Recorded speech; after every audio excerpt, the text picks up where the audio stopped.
asalaamaaleykum mbokk yi dellu siwaat nañ seen xarit Rijal moo dellu siwaat ci garabam yooyu ngeen miin bii ngeen di jàkkaar lool mooy góor pur 100% kattan garab la boo xam ne boo ko jëlee 20 heures pour nga am résultat bi benn waxtu rek lay diire nga am résultat te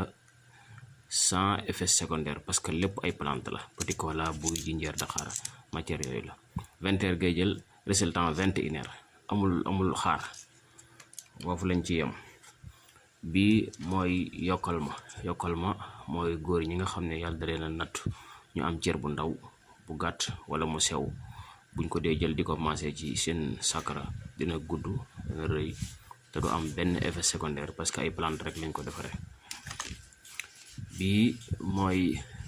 garab bi nga xam ne dañ ko doon laaj lu bari nag dañ ma ko laaj lu bari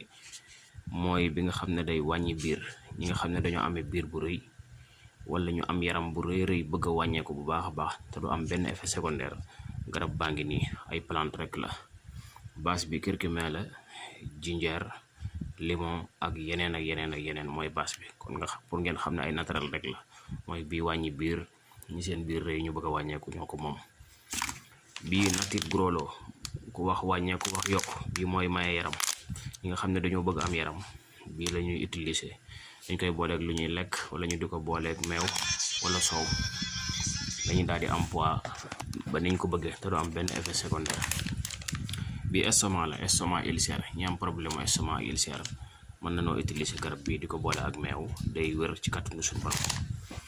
bii mooy jongoma jigéen ñi bëgg am hanche fes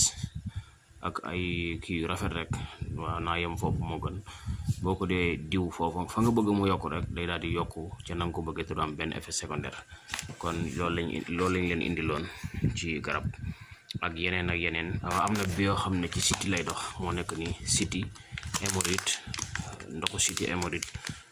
ballonnement maux de ventre maux de rein maux de tête garab bi da ciy dox 2 fois par jour lañ koy utiliser kon mu ngi noonu garab yaa ngi noonu yàlla na ñëpp am jàmm ku ci am itte rek mën nga woote ci baaro numéro yooyu ci suufu écran bi incha allahu rabbi foo mën a nekk ci àdduna bi danañ fexe ba nga jot ci kàttanu yàlla asalaamaaleykum.